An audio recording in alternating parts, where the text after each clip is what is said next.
नमस्कार, मी जगदीश देशमुख. महाराष्ट्र लाईव्ह मध्ये आपल्या सगळ्यांचं स्वागत. अभिनेता श्रेयस तळपदे अडचणीमध्ये आलेला आहे. नेमकं काय झालंय हे आपल्याला बघायचं आहे. सोबतच मुंबईच्या महापौरपदी भाजपाच्या रितू तावडेंची बिनविरोध निवड झाली आहे. कोल्हापुरात ठाकरे गटाच्या जिल्हा प्रमुखाकडून परस्पर निवड झाल्यानंतर पक्षप्रमुखांचा आदेश डावलल्याची चर्चा सुरू आहे. द्वारका ते नाशिक रस्त्याबाबत काय अपडेट नाशिकमध्ये आहे? संभाजीनगरमध्ये आईनंच पोटच्या मुलाला संपवलंय. नागपूर विधान भवनासमोरील पूनम टॉवर तोडलं जाणार आहे. या आपल्याला बातम्या आपल्या प्रतिनिधींकडून सविस्तर समजून घ्यायच्या आहेत. चला तर मग सुरुवात करूया बातमीपत्राला. सुरुवातीलाच बातमी आहे कला विश्वातून. राजपाल यादव याच्यानंतर आता श्रेयस तळपदे याच्या अडचणीमध्ये वाढ झालेली आहे. श्रेयस तळपदे यांनी फसवणूक केल्याप्रकरणी त्याच्यावर गुन्हा दाखल झालेला आहे. उत्तर प्रदेशमध्ये हा गुन्हा दाखल झालाय. ग्रामस्थांची फसवणूक केल्याप्रकरणी गुन्हा दाखल झालेला आहे. त्यामुळे श्रेयस तळपदे याच्या अडचणी वाढल्यात. उत्तर प्रदेशातील मैनपुरीतल्या पोलीस ठाण्यात हा गुन्हा दाखल झालाय. श्रेयस तळपदेसह 12 जणांविरोधात कारवाई झाली आहे. फसवणुकी प्रकरणी पोलिसांकडून अधिकचा तपास सुरू आहे.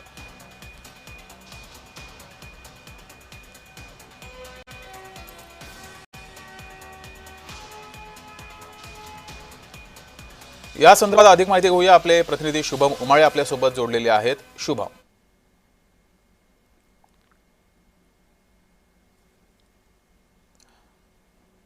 शुभम, नेमका काय गुन्हा दाखल झालेला आहे? नेमकं काय प्रकरण आहे?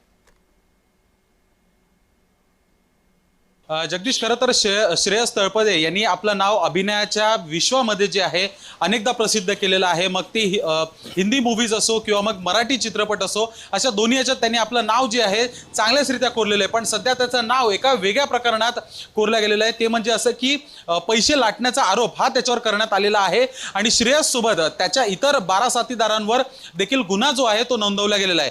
मुंबईतील एका कथित बँकेच्या द्वारे जे आहे पैशांचं आमिष दाखवून की आम्ही तुम्हाला पैसे जे आहे त्याच्यावर जास्तीचं व्याजदर देऊ, अशा प्रकारचं प्रकरण जे आहे ते सध्या समोर आलं आहे, ज्यामध्ये श्रेयस तळपदे याचं नाव सध्या चर्चेत येत आहे. मुंबईच्या एका कथित बँकेच्या नावाने जे आहे अनेक ठिकाणावरून पैसे जे आहेत गावकऱ्यांकडून घेण्यात आलेले आहेत आणि तुम्हाला आम्ही जास्तीचा पैसा देऊ, त्याच्यावर जास्त व्याजदर देऊ, अशा पद्धतीचं आमिष दाखवण्यात आलं. पण व्याजदर तर मिळालं नाही, पण मूळ रक्कम ही देखील वारंवार मागून देखील श्रेयस तळपदे आणि त्यांच्या मित्रांकडनं किंवा त्यांच्या साथीदारांकडनं ही जे सर्व ज्यांनी सगळ्यांनी ही FIR केलेली आहे, ज्यांनी सगळ्यांनी गुन्हे नोंदवलेले आहेत, त्यांना ते पैसे मिळत नाही असा आरोप जो आहे तो आता श्रेयस तळपदे आणि त्याच्या मित्रांवर होताना, साथीदारांवर होताना दिसून येत आहे. अशामध्येच थेट आता न्यायालयाने आदेश दिलेले आहेत आणि पुढील चौकशी जी आहे ती देखील आता सुरू आहे. चौकशीला वेग आलेला आहे. त्यामुळे श्रेयस तळपदे यांच्या भविष्यामधल्या अडचणी या वाढू देखील शकतात आणि त्यामुळे त्यांची प्रतिमा ही देखील मिलीन होऊ शकते.